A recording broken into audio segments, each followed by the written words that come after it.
Sir मैं तवज्जो चाहती हूँ आपकी। स्पीकर साहब, सर आपकी तवज्जो चाहती हूँ। जी जी प्लीज जी सर। प्लीज सॉरी, वो मल्टीटास्किंग। सर मेरा इशू है कि मेरे लीडर ने मुझे आंखों में आंखें डाल के बात करनी सिखाई है। सर अगर मुझसे आई कांटेक्ट नहीं होगा तो मैं बात नहीं कर सकती हूँ। सर मेरी आपसे गुजारिश है। सर ऐनक पहन लें, ऐनक पहन ले सर, ऐनक पहन ले सर। सर लीडर हूँ, अपने हल्के से 1.5 लाख वोट लेकर आई हूँ। तो सर अगर आप मुझे सुनेंगे नहीं तो फिर मैं बात नहीं कर सकूंगी। मैं सुन लूंगा, देखूंगा नहीं। आई कांटेक्ट खवातीन के साथ अच्छा नहीं लगता।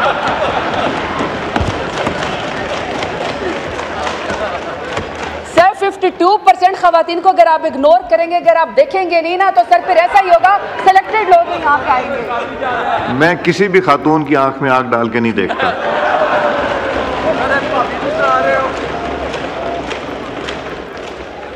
चले सर। ताज गुल साहिबा, आप ये फाइनेंस के ऊपर। जी बहुत शुक्रिया स्पीकर साहब। सर ये मैंने खुद फाइनेंस उसमें रेवेन्यू में सर मैंने डिमांड 41 में खुद कोई 9 के करीब मैंने कट मोशंस दी हुई थी। तो सर मैं चूँकि यहाँ पे जी सर ये मैंने बेसिकली यहाँ पे इंटरेस्ट रेट पे कट मोशन दिया हुआ था। सर यहाँ पे इस वक्त 2018 में जब हमारी पीटीआई की हुकूमत थी सर 7.5% हमारा इंटरेस्ट रेट था। सर 2019 में ये 13.5% पे ऊपर चला गया, लेकिन सर अप्रैल 2022 में 9.75 पे हम इसको वापस लेकर आए। सर हम इसको सिंगल डिजिट के अंदर लेकर आए। जैसे ही सर हम 9.75 पे रिजीम चेंज करके हमारी हुकूमत गिराई गई, सर पीडीएम जुलाई की 2022 में पहले ही साल की हुकूमत में सर ये 15% पे चला गया। अप्रैल 2023 में सर ये 21% पे चला गया और सर ये जून 2024 में 22% पे सर हमारा इंटरेस्ट रेट चला गया। सर मैं तवज्जो चाहती हूँ आपकी। स्पीकर साहब, सर आपकी तवज्जो चाहती हूँ। जी जी प्लीज।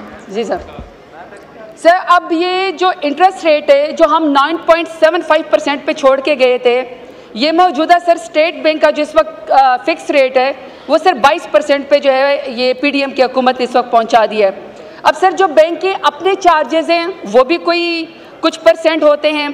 तो सर मेरा सवाल ये है कि अगर सर हमारा यानी कि जो इस वक्त हुकूमत का जो फिक्स रेट है वो सर 22% है, अगर उसमें बैंक के अपने चार्जेस मिला दिए जाएँ वो भी 6%, 7% पे पहुँचते हैं, वो हो गए। फिर सर जब आप लोन लेने के लिए जाते हैं तो सर लोन में क्या होता है कि वो खुद आपसे ऐसी गारंटीज मांगते हैं कि सर वो आपको चीज़ें पूरी नहीं कर सकते हैं। प्लीज सॉरी, वो मल्टीटास्किंग। सर मेरा इशू है कि मेरे लीडर ने मुझे आंखों में आंखें डाल के बात करनी सिखाई है। सर अगर मुझसे आई कांटेक्ट नहीं होगा तो मैं बात नहीं कर सकती हूँ। सर मेरी आपसे गुजारिश है। सर ऐनक पहन लें, ऐनक पहन ले सर, ऐनक पहन ले सर।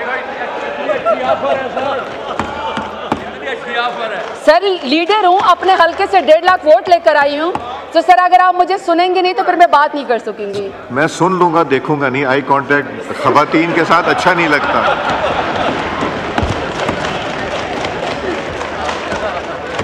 सर 52% खवातीन को अगर आप इग्नोर करेंगे, अगर आप देखेंगे नहीं ना, तो सर फिर ऐसा ही होगा, सिलेक्टेड लोग ही यहाँ पे आएंगे। मैं किसी भी खातून की आंख में आंख डाल के नहीं देखता।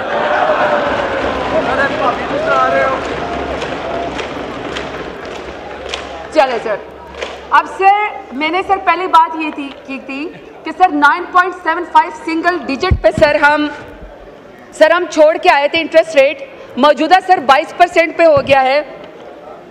तो अभी सर मैं जो जिनिंग फैक्ट्रीज है सर मैं उसके लिहाज से बात करना चाहती हूँ, क्योंकि सर मेरे साउथ पंजाब में मेरा डेरा गाजी खान से ताल्लुक़ है, तो सर हमारी तरफ कॉटन ही उगती है। अब सर जो मेरी वो है, मैं बनोला की सीड के ऊपर बात करना चाहती हूँ। सर बनोला सीड जो है इस वक्त 18% के ऊपर उसका सीड मिल रहा है, ये टैक्स है 18% का। फिर सर जो उससे खल निकलती है, खल के ऊपर सर 10% उसका जो है वो इंटरेस्ट रेट है। फिर सर जो इसके ऊपर जो इसमें से ऑयल निकलता है सर, ऑयल के ऊपर जो है वो 10% का फिक्स जो है इन्होंने इंटरेस्ट रेट लगाया हुआ है। और सर जो बिजली चार्जेस हैं वो सर 12 लाख हर जिनिंग फैक्ट्री को आते हैं, फिक्स है सर। अगर आप फैक्ट्री चलाएं या आप फैक्ट्री ना चलाएं, तो अगर आप नहीं चलाएंगे, आपकी फैक्ट्री नहीं चलेगी, बंद भी लगेगा, तो भी सर आपको 6 लाख देने पड़ेंगे।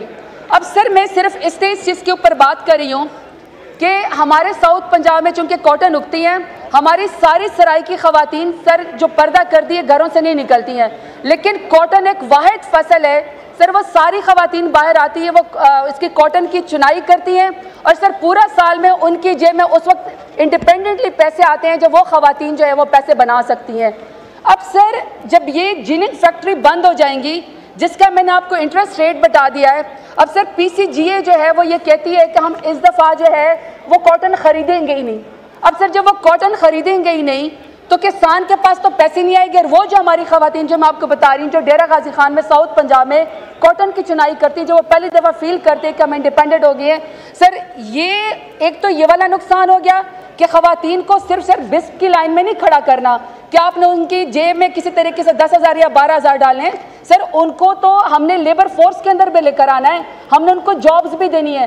तो सर ये जो इस वक्त पॉलिसी है मौजूदा हुकूमत, इसकी वजह से सर ख़वातीन की ये कपास की चुनाई की भी ये भी ख़त्म हो गई है।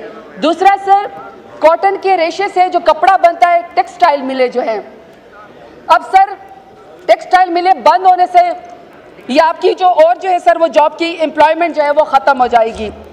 अब सर जब आपकी कॉटन मिल बंद हो जाएगी, जिनिंग फैक्ट्री आपकी बंद हो जाएगी, सर आपकी टेक्सटाइल जो है जब वो बंद हो जाएगी इतने बड़े इंटरेस्ट रेट पे, तो सर ये बहुत मुश्किल हो जाएगा। पहले आपके सर 50% जो इंडस्ट्री है वो बंद है और 50% से ज़्यादा पार्शली सर आपकी बाकी इंडस्ट्रीज भी बंद हैं। तो सर 119% आपका इंक्रीज़ हो गया कि आपके मुल्क से एजुकेटेड नौजवान लड़के लड़कियां बच्चे बच्चियां ये मुल्क छोड़ के जा रहे हैं। इस साल भी सर 15 लाख के करीब नौजवान आपका मुल्क छोड़ के चले गए हैं। लोग नकल मकाने पे मजबूर हो गए, लोग हिजरत करने के ऊपर मजबूर हो गए। मेरा ख्याल है कि सर जितना इनकी पॉलिसी ने इंटरेस्ट रेट ने सर ये बिल्कुल कॉस्मेटिक्स है, ये समझते हैं कि मुल्क से बाहर डॉलर नहीं जाएंगे, इकोनॉमिक एक्टिविटी होगी। सर इकोनॉमिक जो एक्टिविटी वो तो बिल्कुल रुक गई है। सर आप आंखें मिलाने के बजाय साइड से निकल के चले गए हैं। डिप्टी स्पीकर साहब, मैं इनके इंटरेस्ट रेट पे बात कर रही थी सर, चूंकि ये कट मोशन है इसलिए मैं बिल्कुल इसके ऊपर मुख्तसर बात करना चाहती हूँ कि सर यहाँ पे FATF के लिए भी मैंने यहाँ पे कट मोशन दिया हुआ है कि पाकिस्तान से अरबों खरबों रुपए जो है वो मुल्क से बाहर जा रहे हैं और वो अरबों खरबों रुपए की जायदाद के अंदर दुबई लीक्स निकल आती है सर। 33 खरब की चंद खानदानों की जिसमें मौजूदा हुकूमत भी शामिल है सर, उनकी जायदादें दुबई लीक्स के अंदर आ गई हैं। अभी तक सर हमें ये नहीं बताया गया कि दुबई लीक्स में जो ख़ानदान है उनके बारे में पाकिस्तान ने क्या जो है FATF के कवानीन के तहत कोई चीज़ सर इन्वेस्टिगेट की है। और आपको पता है सर FATF के कवानीन में अगर आप ये ब्लैक मनी आपके इकोनॉमी में आती है तो सर वो टेरर फाइनेंसिंग के अंदर जाती है। सर आखिरी सर मेरा कमेंट ये है कि सर एक शख्स है जिसका नाम इमरान खान है सर, जब वो वज़ीर आज़म था तो वो मदीना की गलियों में शान रसूल में नंगे पैर फिरा करता था, उसको तो सर आपने बंद कर दिया काल कोठरी के अंदर पाकिस्तान से मोहब्बत की सज़ा में, एब्सोल्युटली नॉट कहने की सज़ा में। सर एक दूसरा शख्स भी है जो सर हबीब जालिब की नज़में पढ़ा करता था, गलियों में घूमता था और वो कहता था मैं नहीं मानता, मैं नहीं मानता। अब पता चला है वो सब कुछ मानता है, सब कुछ मानता है। सर किन की मानता है सर, हमें वो बता दें। शुक्रिया सर।